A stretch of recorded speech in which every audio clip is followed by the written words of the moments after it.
शहरातल्या साखर भागात असलेल्या सिंधी कॅम्पात सदाशिव फूड्स पोंगे व कुरकुरे बनवण्याच्या कंपनीला अचानक आग लागल्याची घटना घडली।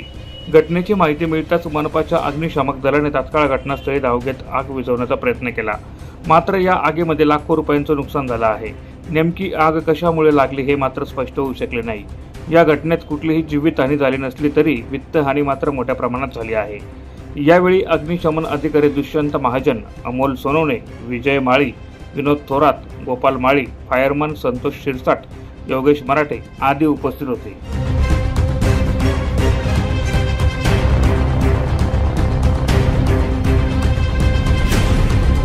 प्रतिनिधी सुनील निकम, माझा महाराष्ट्र न्यूज, धुळे।